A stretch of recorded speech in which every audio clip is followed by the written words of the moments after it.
वैसा 12 शहरों में ऐसे शहरों में हमला किया गया है जहां पर रिहायशी आबादी बहुत ज़्यादा है और जहां पर बॉर्डर भी काफ़ी दूर हैं। तो इस इक़दाम को, इस कभी इक़दाम को कैसे देख रहे हैं? जी, अस्सलाम वालेकुम। बहुत शुक्रिया आपका। देखिए, कल हम जो बात कर रहे थे और भारत और इज़राइल का गठजोड़ जो है वो हम सामने लाने की कोशिश कर रहे थे। ये बात आज खुलकर सामने आ गई है, सारी दुनिया के सामने ये बात सामने आ गई है कि किस तरीके से भारत और इज़राइल मिलकर पाकिस्तान को नुकसान पहुँचाने की कोशिश करते हैं। भारत का जो इज़राइल के साथ जो डिफेंस स्ट्रेटेजिक पार्टनरशिप है, वो काफ़ी गहरा है। अगर हम पिछले 10 सालों की बात करें, तो कोई तकरीबन $3 बिलियन का असलहा इज़राइल से भारत ने लिया है और बहुत सारे और लेवल पर पार्टनरशिप्स हैं, तो जिसको हम बाद में बात कर सकते हैं उस पर। लेकिन ये अब रोज़े रोशन की तरह आया है। अब इस बात में कोई ढकी-छुपी चीज़ नहीं है कि ये दोनों ममालिक मिलकर पाकिस्तान के खिलाफ साज़िशें कर रहे हैं और इस साज़िश का ही एक रूप है, जो कि हमने आज देखा कि 12 ड्रोन्स और वो भी ऐसे शहरों में, मतलब लाहौर अगर निशाने पर है और कराची अगर निशाने पर है, अगर रावलपिंडी निशाने पर है, तो फिर और क्या रह गया? So now it is obviously, जिस तरीके से अभी मुनीब साहब ने कहा, it is an act of war. तो अब इस एक्ट ऑफ वॉर के जवाब में it is not a question of if Pakistan should reply और respond, it is when Pakistan should reply and respond. कब करेगा, कैसे करेगा, ये है अब स्ट्रैटेजी जो कि पाकिस्तान को अपनी इम्प्लीमेंट करनी होगी, क्योंकि ज़ाहिर है हमारी फोर्सेस के पास और हमारी हुकूमत के पास प्लान तो होगा, क्या करना है, कब करना है, ये होगा। But the nation is now waiting कि जनाब अब हम कब रिस्पॉन्ड करते हैं, क्योंकि एक शहीद, ज़ख्मी भी लोग हुए हैं, 12 शहर आपके निशाने पर हैं। ये जो ड्रोन ये यहाँ पर आ गए और हमने इंटरसेप्ट कर लिए, हमारी जो फोर्सेस हैं उन्होंने बता दिया कि वी आर केपेबल इनफ कि हम उनको इंटरसेप्ट कर लेंगे। लेकिन अल्लाह ना करे, अल्लाह ना करे, अल्लाह ना करे, मेरे मुंह में खाक कि अगर कोई एक ड्रोन भी इंटरसेप्ट ना होता, सपोज किसी भी वजह से, जो कि ऐसा नहीं होगा, इंशाल्लाह कभी भी नहीं होगा, लेकिन अगर कभी ऐसा एक मामला भी होता है तो फिर वो नुकसान जो है वो बढ़ सकता है। तो अब हमें क्या करना है? We have to respond, we have to show them कि हम कभी भी किसी भी वक्त उनको सिमिलर स्ट्राइक कर सकते हैं। This is what we need now, कि हमें सिमिलर स्ट्राइक करनी है और जो बड़े शहर हैं उन बड़े शहरों को ही टारगेट जब तक बनाया नहीं जाए उस वक्त तक बात मुकम्मल नहीं हो सकती। ये मतलब मैं तो इस वक्त I am waiting for an offensive strategy. अच्छा, उवैस मंगलवाला साहब, बिल्कुल ये बात बिल्कुल सच है कि हम कैपेबिलिटी रखते हैं और हमने जो है वो धाक पिटाई हुई है। इंटरनेशनल मीडिया भी इस बात की तायद करता है कि पाकिस्तान ने जो है वो धाक बिठाई है, पाकिस्तान ने राफेल गिराए हैं, पाकिस्तान ने मुंह तोड़ जवाब दिया है, ऐसा जवाब दिया है कि रातों की नींदें उड़ गई हैं। अब डोनाल्ड ट्रंप ने एक बयान दिया, उनका टिट फॉर टैट की सिचुएशन थी वो ख़त्म हो गई है, उसके बाद फिर भारत जारहियत से बाज नहीं आ रहा। तो डोनाल्ड ट्रंप के किरदार को इस सिनेरियो के अंदर किस तरह से देख रहे हैं? देखिए, उनका बयान जो है ना वो सिर्फ अभी बयान है और जेडी वेंस का हमने बयान, जो इंटरव्यू था बेसिकली उनका, उसको हमने सुना था कि उन्होंने कहा भी था इसके अंदर, उस अपने इंटरव्यू के अंदर कि जी हो सकता है कि इस तरीके से भारत जो है वो कोई स्ट्राइक्स करे और वो कोई ऐसे टारगेटेड स्ट्राइक्स करे और फिर हम चाहेंगे कि ये मामला फिजल आउट हो जाए। तो ये चीज़, इसका इंडिया उन्होंने पहले से दे दिया था कि हो सकता है भारत ऐसा करे, भारत ने वो किया। अब जब बयान आया था कल भी कि जी रेस्ट्रेंट का मुजाहरा होना चाहिए, सारे ममालिक ये कह रहे हैं, डोनाल्ड ट्रंप ने भी ये बात की, लेकिन क्या इंडिया उस बयान को सीरियसली ले रहा है? नहीं। क्यों? क्योंकि इंडिया के सामने वही इजराइल वाला मॉडल है कि हम किसी भी चीज़ को सीरियस नहीं लेंगे, हम जो चाहेंगे वो करते रहेंगे, सारी दुनिया के सामने हम बताते रहेंगे कि this is what we can do.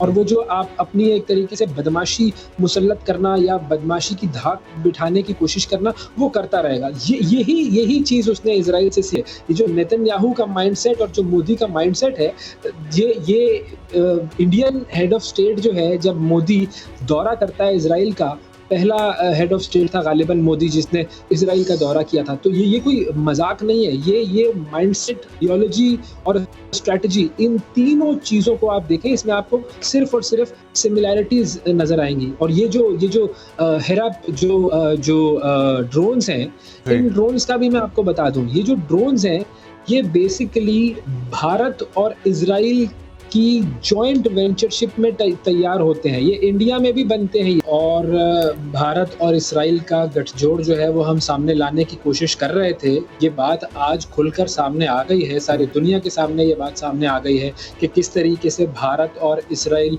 मिलकर पाकिस्तान को नुकसान पहुँचाने की कोशिश करते हैं।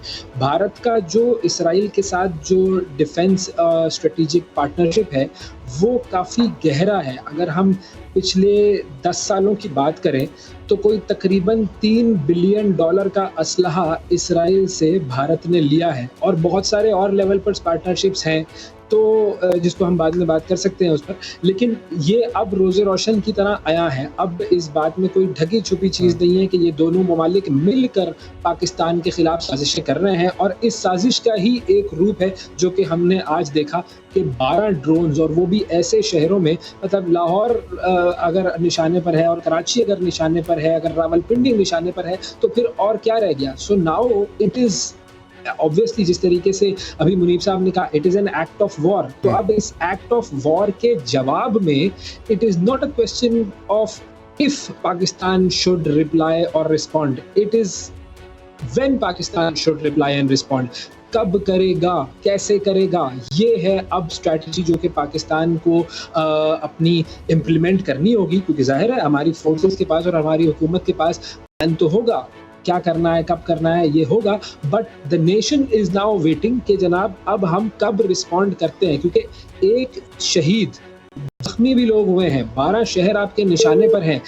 ये जो ड्रोन ये यहाँ पर आ गए और हमने इंटरसेप्ट कर लिए, हमारी जो फोर्सेस हैं उन्होंने बता दिया कि वी आर केपेबल इनफ कि हम उनको इंटरसेप्ट कर लेंगे। लेकिन अल्लाह ना करे, अल्लाह ना करे, अल्लाह ना करे, मेरे मुंह में खाक कि अगर कोई एक ड्रोन भी इंटरसेप्ट ना होता, सपोज किसी भी वजह से, जो कि ऐसा नहीं होगा, इंशाल्लाह कभी भी नहीं होगा, लेकिन अगर कभी ऐसा एक मामला भी होता है तो फिर वो नुकसान जो है वो बढ़ सकता है। तो अब हमें क्या करना है, we have to respond, we have to show them कि हम कभी भी भी उनको सिमिलर स्ट्राइक कर सकते हैं। This is what we need now, कि हमें सिमिलर स्ट्राइक करनी है और जो बड़े शहर हैं उन बड़े शहरों को ही टारगेट जब तक बनाया नहीं जाए उस वक्त तक बात मुकम्मल नहीं हो सकती। ये मतलब मैं तो इस वक्त I am waiting for an offensive strategy. अच्छा, उवैस मंगल वाला साहब, बिल्कुल ये बात बिल्कुल सच है कि हम कैपेबिलिटी रखते हैं और हमने जो है वो धाक पिटाई हुई है। इंटरनेशनल मीडिया भी इस बात की तायद करता है कि पाकिस्तान ने जो है वो धाक बिठाई है, पाकिस्तान ने राफेल गिराए हैं, पाकिस्तान ने मुंह तोड़ जवाब दिया है, ऐसा जवाब दिया है कि रातों की नींदें उड़ गई हैं। अब डोनाल्ड ट्रंप ने एक बयान दिया, उनका टिट फॉर टैट की सिचुएशन थी वो ख़त्म हो गई है, उसके बाद फिर भारत जारहियत से बाज नहीं आ रहा। तो डोनाल्ड ट्रंप के किरदार को इस सिनेरियो के अंदर किस तरह से देख रहे हैं? देखिए, उनका बयान जो है ना वो सिर्फ अभी बयान है, और जेडी वेंस का हमने बयान, जो इंटरव्यू था बेसिकली उनका, उसको हमने सुना था कि उन्होंने कहा भी था इसके अंदर, उस अपने इंटरव्यू के अंदर कि जी हो सकता है कि इस तरीके से भारत जो है वो कोई स्ट्राइक्स करे और वो कोई ऐसे टारगेटेड स्ट्राइक्स करे और फिर हम चाहेंगे कि ये मामला फिजल आउट हो जाए। तो ये चीज़, इसका इंडिया उन्होंने पहले से दे दिया था कि हो सकता है भारत ऐसा करे, भारत ने वो किया। अब जब बयान आया था कल भी कि जी रेस्ट्रेंट का मुजाहरा होना चाहिए, सारे ममालिक ये कह रहे हैं, डोनाल्ड ट्रंप ने भी ये बात की, लेकिन क्या इंडिया उस बयान को सीरियसली ले रहा है? नहीं। क्यों? क्योंकि इंडिया के सामने वही इजराइल वाला मॉडल है कि हम किसी भी चीज़ को सीरियस नहीं लेंगे, हम जो चाहेंगे वो करते रहेंगे, सारी दुनिया के सामने हम बताते रहेंगे कि this is what we can do. और वो जो आप अपनी एक तरीके से बदमाशी मुसल्लत करना या बदमाशी की धाक बिठाने की कोशिश करना, वो करता रहेगा। यही चीज़ उसने इजराइल से सीखी। ये जो नेतन्याहू का माइंडसेट और जो मोदी का माइंडसेट है, ये इंडियन हेड ऑफ स्टेट जो है, जब मोदी दौरा करता है इजराइल का, पहला हेड ऑफ स्टेट था गालिबन मोदी जिसने इजराइल का दौरा किया था। तो ये कोई मजाक नहीं है, ये माइंडसेट, थियोलॉजी और स्ट्रैटेजी, इन तीनों चीज़ों को आप देखें, इसमें आपको सिर्फ और सिर्फ सिमिलैरिटीज नजर आएंगी। और ये जो हेरा जो ड्रोन्स हैं, इन ड्रोन्स का भी मैं आपको बता दूं, ये जो ड्रोन्स हैं ये बेसिकली भारत और इजराइल की जॉइंट वेंचरशिप में तैयार होते हैं। ये इंडिया में भी बनते हैं।